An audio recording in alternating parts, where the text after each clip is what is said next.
All right, so we're finally here. Can you believe it? I can believe it. All right. So we are doing our first ever podcast with the channel Shadows Abound.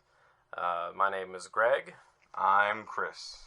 and we are hanging out today and just talking about what we believe for the channel, what we want to get into, some of our thoughts and ideas, and just kind of chit-chatting, hanging out together for a little bit. So, first off, this is a channel that we've been wanting to create for a while.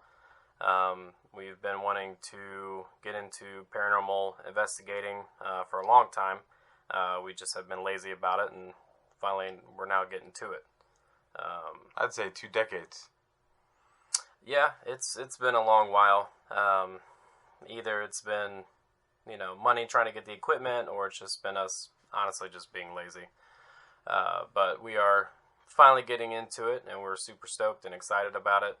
And we're hoping that we can take plenty of people on the journey with us and learn and grow and gain a community out of it and reach out to others just like y'all can reach out to us. So we're here now. The tidal wave of growth and knowledge.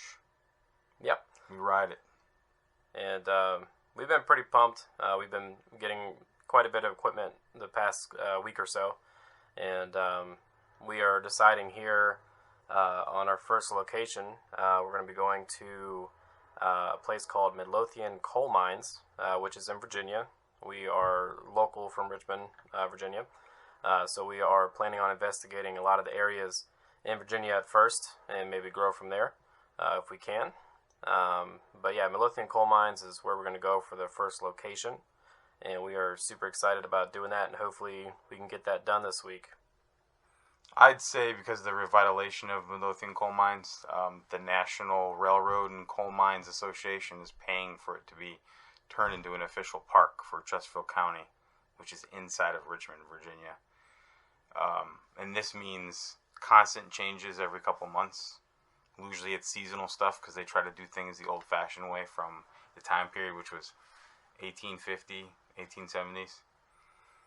Yeah, there's definitely a lot of rich history at this location. And I mean, honestly, in Virginia, anyway, but this place has had a lot of tragedies happen since the 1800s. It was one of the very first mining locations, honestly, I think in the country that started up. But about 50 some people died in different explosions.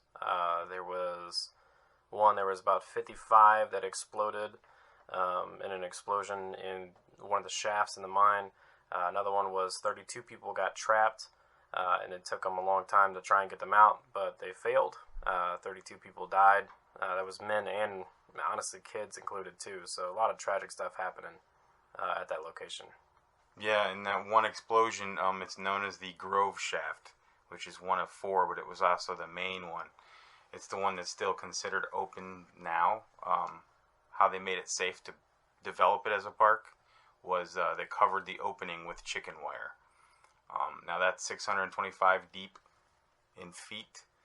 And then out of that 160 rough people, 57 of those are African American. So the two official attention-seeking points of the park is the fact that for Virginia and for the United States, it's the first. People were trying to give Ohio and Pennsylvania their attention, but this is officially the first as far as when they found some pieces and where some of the mines are located.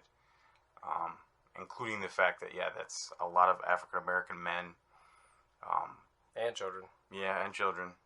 The two factors there was the fact that in Virginia, those were the first 2 reasons why insurance was created. They had to put an insurance on the children and an insurance on the African American men. One ensuring the fact that if they got hurt, the company would recur any expenses on that person to get them replaced immediately after something unsafe might have happened. And then the children was kind of like they helped them more if the children died. Whatever money that was supposed to be given to them ahead of time with any year's wages, they'd give it to their family. Usually seeking outward family or relatives for another child to replace that child that got hurt or, died, deceased. Well, yeah, this. So a lot of these tragedies that happened in the early 1800s, around like 1820 and up, and the tragedies kind of stopped closer to the end of the Civil War. But near the end of the Civil War, they actually had Confederate soldiers that were mixed into that location, and they were trying to revive the mine after a couple different explosions happened. They shut down production because of the Civil War. There was a lot of stopping of the coal mining in the area. But they also had, a few people that were entrepreneurs that were trying to bring it back. But again, another explosion happened and it failed miserably. So honestly, with this location, we've been there before, experienced some stuff. We didn't have equipment to pick up anything. We just kind of went and checked it out. And we're excited now to bring some equipment with us to check it out. And we're going to try and reach out to maybe some of the souls that might have been lost, see if they're there. Pick up on some Civil War stuff, see if any of that kind of time period, might be in existence there. So a little bit of stuff to get into. Yeah, definitely. I mean, the connection with it in the Civil War was out of the four shafts, the third shaft being the Woolridge shaft, related to two factors. One was the family owning the property were the Woolridges. And then two, it's located at that road that's named after the family, the Woolridges. But in that Woolridge shaft, I guess a cave-in and then a gas explosion in the early 1900s, between 1901 to 1910. Methane gas. Methane and another gas. And it was that gas they used sparrows to locate. If the sparrow flew in and didn't come back, they knew there was a gas in there that was unsafe. But for the Civil War, they were using that specific shaft for ammunition. And then with that gas mixture, a mistake in the ammunition, big explosion. Including the fact that, during the Civil War, Richmond was the location for the supplies for the Confederate soldiers. Yeah, they actually had a railway that they would bring coal out of there. And it's kind of funny, they had like 25 donkeys that they would use to bring the coal carts out. But honestly, what we're excited about the most is that we're actually bringing equipment with us. So we have a couple recorders that we're bringing. One of them is actually a spirit box that you can cycle through radio channels, and ghosts and spirits are able to speak through it, certain words a lot of the times. So we're excited to bring that with us. We have a EMF detector. We're going to be bringing that along. We're going to also have, it's kind of funny, somebody made cat toys as an EMF detector as well, so we're going to bring that to play along with. Couple mag light flashlights, we're going to bring that and try and do a couple questions with that. And then we also got some really cool night vision cameras to bring along with us too, so we're going to bring some stuff and see if we can capture anything, ask some questions, and just try and do an investigation and see what we can come up with. So we're definitely excited about that. Yeah, our EMF detector is going to do three things. It's going to take information with temperature change, and then the magnetic field, more so like the Earth's own magnetic field, and then radiation. And the radiation would be known as milligauss. So those three changes would tell you if there's a change. And then those cat toys are those little balls they bat around, but they have sensitive motion detectors inside attached to small LED light adapters. Those adapters are going to light up 3 or 4 colors. And if obviously it's a ball, so the ball's going to move, then the motion detector inside of it's going to make those LED lights blink, and we'll see those lights. Those lights are generally red, green, blue, or red, green, purple. Make it easy to see. Yeah, and so what would be your favorite piece of equipment that you're excited to use first? Probably that spirit box and the EMF detector, but I know that the EMF detector I have to do some research and figure out how to use it. And I guess with people in hands-on situations, the more you use it, the easier it gets. Well, yeah, of the course. more you learn from it. You get acclimated and everything.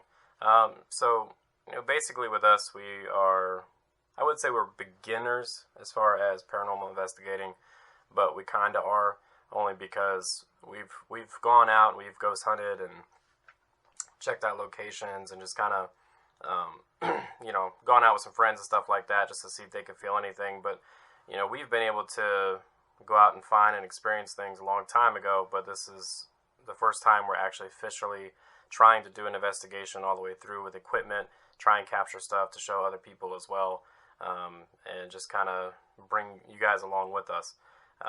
So I'm excited about it. Officially doing it. I'm definitely excited about it. Yeah, it's a long time coming, but hopefully, if anybody's listening and you think about getting into it, or you are a beginner, or even if you've been doing it for a while, maybe you can grow along with us or show us tips and tricks on things, and we can just all kind of grow together. So that's what we're hoping to get out of it, to maybe get people to step out of the comfort zone and get into it, which is what we've been trying to convince each other for a long time to do, and now we're finally doing it.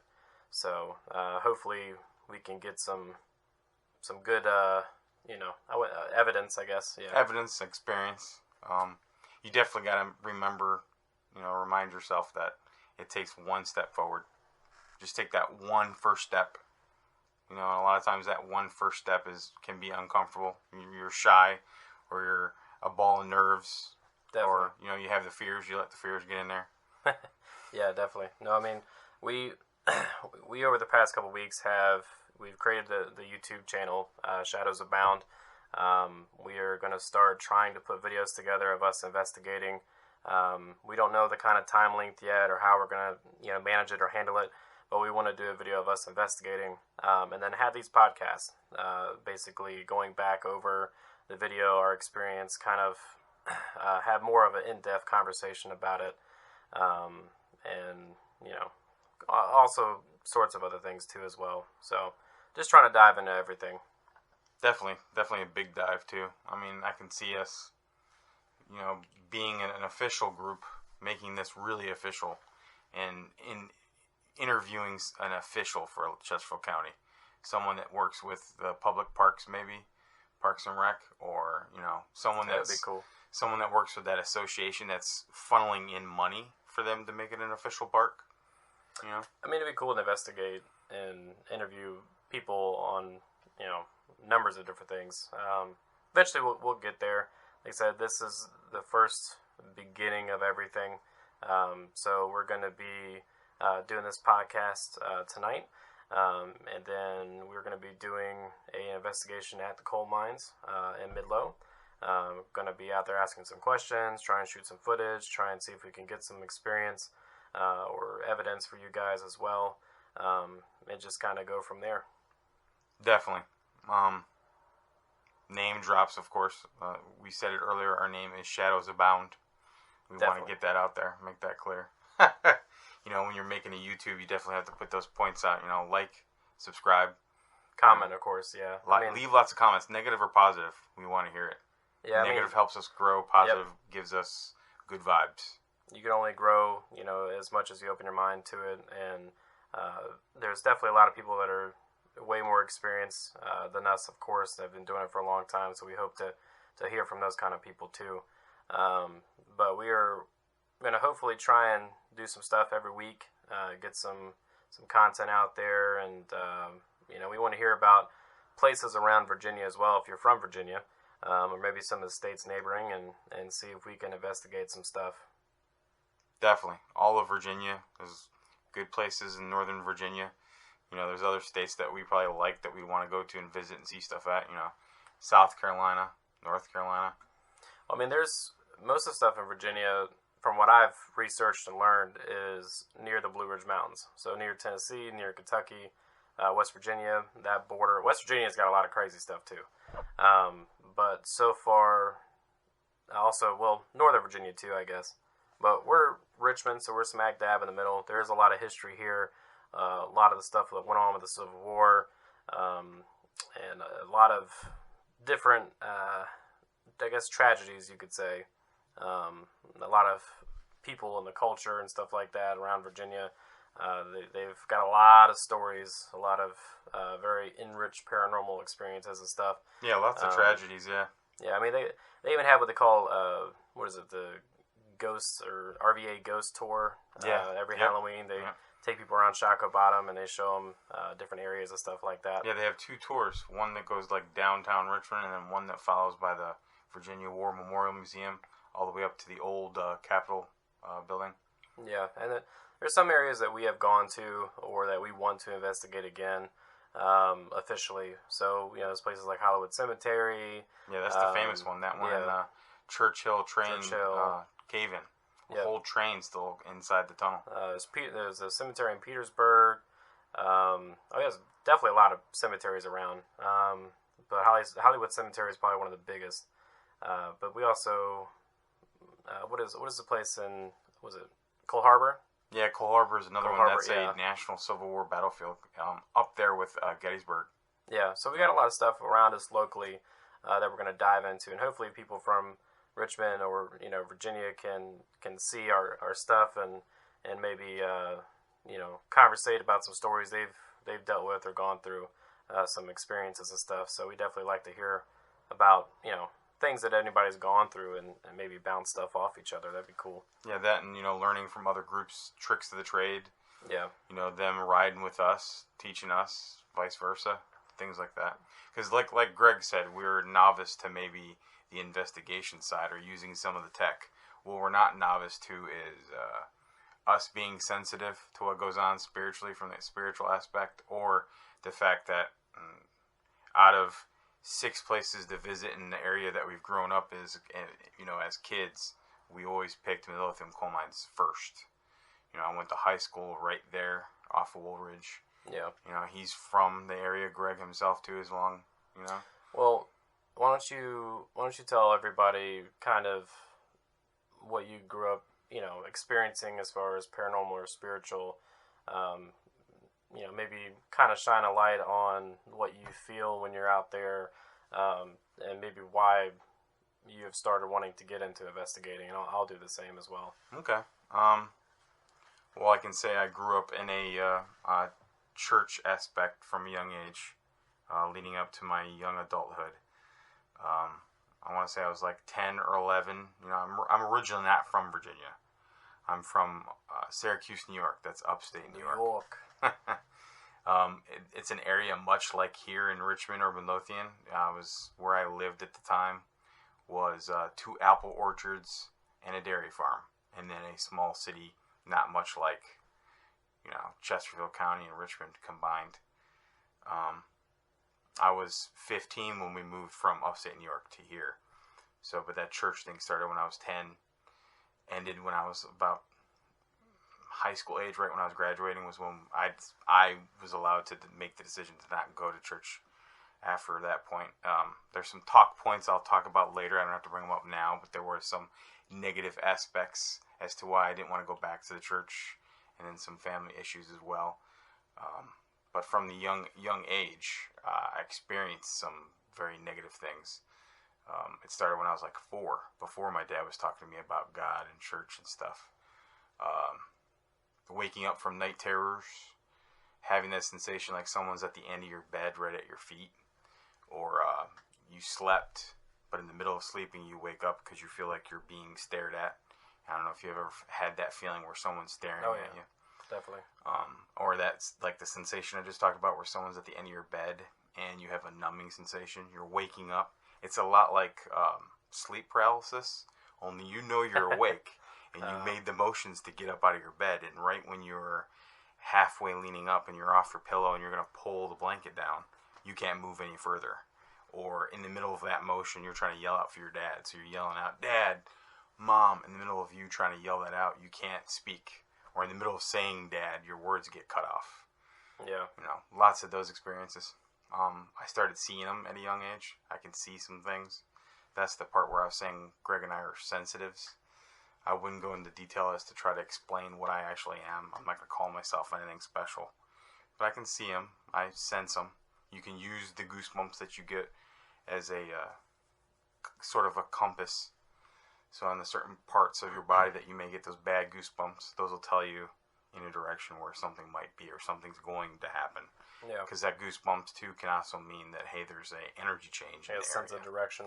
Spider sense, if you will. Or like you're used to being warm and the temperature changes and it's ice cold, then you'll get those goosebumps. Yeah. No, so Chris and I we are very similar in the way we experience, paranormal things. So we actually met at church, both of our families together. Yep. Very early age. So we know each other for over, 20 years now? 20-something, yeah. So we know each other for a long time. And with that church, it was, like he said, there was a lot of stuff that pushed us out of there. They were very close-minded there, a lot of control, a lot of things that hindered your life experiences. There was a lot of stuff growing up we didn't get to experience because of the church. But anywho, past that, I had very vivid dreams as a little kid. I've gone through a lot of sleep paralysis as well. I've woken up and had heavy weight on me to where I couldn't move, feel like somebody was holding me down. I've even gone as far as waking up to someone screaming in my ear. So we have very, very vivid and heavy experiences. We're very open-minded about everything. So if anybody wants to talk about their experiences, we're very open to that as well. For him, I can say you honestly, you can see things sometimes. For me, it's a little bit different. I know a lot of, I guess, what mediums or psychics you would say. If you ever watch other people, there are a few I've seen or that I've noticed that have talked. I don't know their names, but they talk about meditation.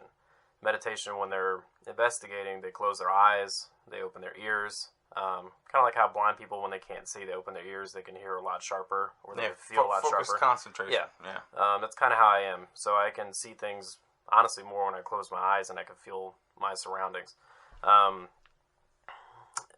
I also see a lot of, I guess you would call it, energy clouds, auras. I've seen that on a lot of people.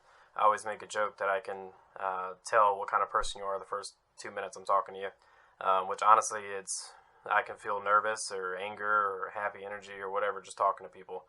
Yeah, he feels it, and he's explained to me before where he sees the color change too. Yeah. Those colors a lot of times will tell Greg what's going on with the person that he's looking at or the thing that's in front of him. Which is crazy. It's like that movie, what is it, The Conjuring? Yeah. What's her name? I can't remember. The investigator. She's playing Lorraine Warren. Okay. I forget the actress's name, but she's playing Lorraine Warren. Yeah, I think it's the first or second movie. It's the first one when the family moves in the house, and she comes in and she's looking at the kids, and then she sees that like clear-ish moving negative aura that's moving around the kids, and she's shocked. Yep. That is honestly how I see some stuff. So when I watched the movie, I was like, "Holy crap, that's me!" Like I can feel that kind of stuff. And talking to other people that have experiences and gone through stuff, just it's more validating too. But we both had the same experiences a lot, and we kind of bounce off each other. So that's why we're excited to go investigating, so we can bring some of that out. Because I know a lot of people that do investigations are more the scientific route.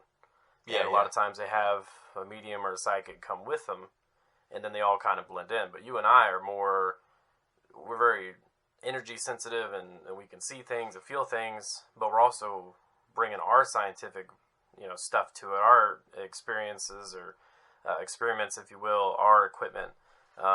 So we're kind of on the other end of things. Yeah. So this is why I'm excited. I'd say Greg and I are on the same spectrum, but we're at two different ends of the spectrum. So that's why I would say we would work well and bring a difference to the realm of ghost hunting. Yeah, and we've always talked about doing it. Our families have always been like, "Why haven't you done it yet?" And finally we told them that we are, and they're like, "Oh, well, about time." Yeah, I would say it's one of the few things our families are supportive about. We don't have very supportive families. Yeah. Our families kind of leave you to your own devices almost, and then complain if it's distracting. They are supportive of us, and they definitely have backed us up a lot in a lot of things in our lives, and we're very appreciative and loving of our families too, and we'll be there for them no matter what. But this is something that a lot of, like, our parents and siblings, close friends, significant others, they're like, finally you're doing it. So we're excited to do it, and hopefully build a community out of it. Maybe help others that are questioning if they actually feel what they feel, or if they don't, bring in evidence to people so they can see stuff. Just kind of show our way to others as well. Yeah. And maybe get some knowledge for ourselves too. I mean, once this is posted to YouTube, and we were talking earlier about in the comments section, if you have questions or something we said about ourselves or our generalized experiences, and you have a question about it or something intrigued you, we're open to questions, and we're open to the positive and the negative. Granted, we'll have probably the people that just want to troll, and then we got the people that are you're gonna have the scientists posting on there, wanting to disprove what we said we experienced. Of course, which we do that ourselves sometimes. Oh yeah. We can disprove something easily as saying we see something or feel it. Which, I mean, there's been plenty of times to where we're like, do you see that? What's that? And then it's like a tree or a bush, and it's just your eyes playing tricks on you. And we laugh at that. Yeah. But with that, we also, anytime we do anything, we honestly try and shut it down ourselves first to see if we really are seeing something, believing something, or whatever. But we're open-minded to a lot of stuff, and, we don't lash out at others or ourselves on interpretations of what we witness. Because, there are a lot of people that everybody sees something different. And there's a lot of people out there that will say, hey, I see it this way, just like Chris and I, he sees something a little bit different than I do. I more close my eyes and meditate. He more just sees it outright. Which I only honestly in a few times in my life have seen a negative presence or a being. I've seen honestly a few good beings as well, outright in real life. And it's like clear as day. You get the goosebumps, you see it, your body reacts to it, and your mind's like, holy crap, I just saw that. But for him, I think he sees that all the time. Me, it's more I got to meditate to see it. Which sounds a little kooky or weird, but that's honestly what we experience. So, and like I said, we're trying to be open-minded, and I know there's a lot of people out there that do feel things or witness things. Both of our families are very heavily energy sensitive.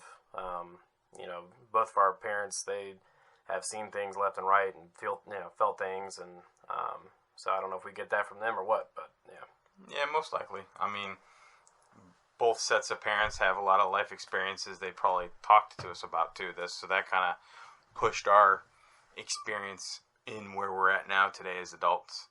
Granted, Greg and I are 7 years apart, so yeah, I guess that's what made us so close. He's 30, I'm 37, or will be 37. Well, I'm 31 now. He's 31, so but showing my age now. I forgot. Yeah, right. But I mean, it's just like I know, like my dad, he's seen a lot, and he's told me a lot of stories about him witnessing things. He's had that whole something at the end of the bed pulling the cover off of him. Yeah. Not letting him sleep. He's had things come to him at night and try and mess with them, and a lot of stories he's told me, and it's always piqued my curiosity more and more. He's always been interested in like history or certain different religions, so it's got me going down rabbit holes trying to figure out what's what, or just the thirst of knowledge, or trying to understand things better. Just because growing up at church, it was very closed-minded. Yeah. You weren't allowed to search and look into truths or things, or it was either you're going to heaven or you're going to hell. Yep. And anything negative or anything perceived negative was the wrong thing, so you're not allowed to look at it or touch it. So now, years later, so I'm 31 now. I stopped when I was 15, going to church. We still believe in God. I still pray here and there. I haven't been in church a long time, but I still believe in God. I still believe in good and bad, and there's a greater being up there, if you will. So definitely guide directing things. Yeah, so I definitely still believe in that. I haven't lost my belief in it. And we definitely go to the places that we've gone to, especially Midlothian Coalmines. We know that it is good to pray before and or after. You come in and then you're leaving the area or the location. That's always a good thing.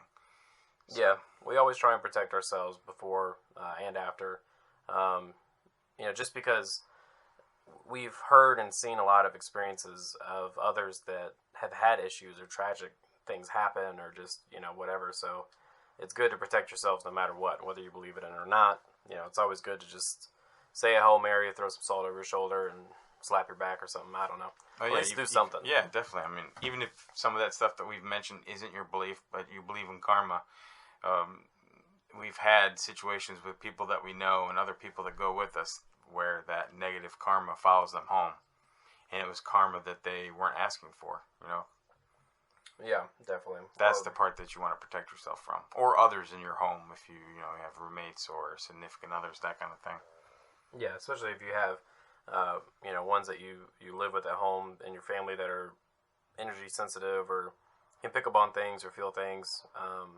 You definitely want to protect your family too. So yeah, that's the top two people too that get affected by negative energy or bad karma is the person that's sensitive or the person that's going to outright say, I don't believe any of that. That's fake. Yeah. Those are the first two people they want to show themselves to, or it wants to show itself to.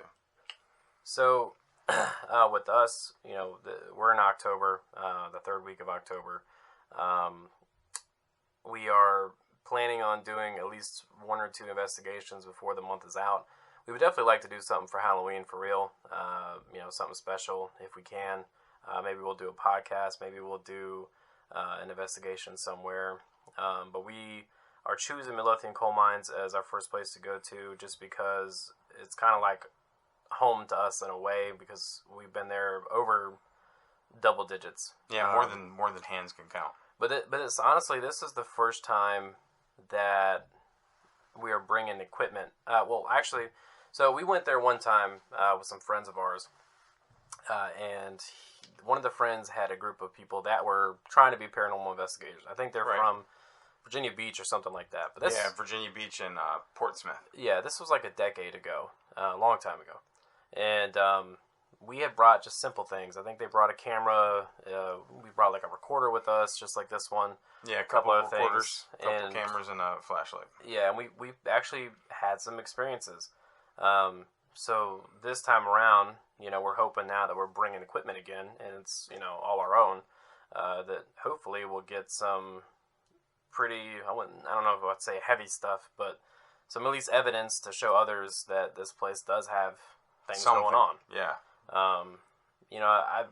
I can't remember everything that's happened, but at least for me, and you can tell everybody what you've experienced or felt if you want. But for me, I've had things like, I've had a hand on my arm touch me before, my back. I've had it to where it's gone hot and cold. Mm-hmm. I definitely goosebumps all the time, every time I go. Yeah, like I said, that works like a compass. Yeah, I've had things whispered in my ear. Mm-hmm. I've had things thrown by me. We've seen... it's weird. We've actually had a couple experiences where we don't know if there's Native American stuff going on there. Right. But you and I both have experienced wolves. Yeah, wolves. Hearing Native American drums, like you're hearing a constant beat, and it's either like they're in a prayer for protection, and you hear those drums, or the last couple times was the war beats, like they're getting their warriors ready, banded together, and then they play those drums. Yeah. What else? That's my stomach growling right there. But yeah, no, we've definitely gone through some stuff there. Oh, you sat on that trump? Or the stump, rather? There was a stump on the trail, and Chris was there with us. I can't remember who else went with us, but... my sister, okay. A couple of the people from that other group you were talking about. Yeah, so it was a handful of us. And I remember I sat down... they were like, oh, why don't you sit on the stump and see if you feel anything? Because when I walked by it, I got goosebumps instantly. As if something pretty bad. Like was full body. Yeah, if something was walking around it. So I sat down the stump and I was like, let me meditate, see if I can bring anything or feel anything or just whatever. And multiple people, including us, there's this little girl spirit there. And she's very young, probably like, I want to say 8, 9, 10, something like that. Yeah, we're right about 10. She looks very, I wouldn't say Victorian age, but almost Civil War-ish a little bit. Yeah. And had the old-fashioned nightgown, all one piece. Yeah. Almost looked like the frills from a doily were on the sleeves and around the leg at the bottom.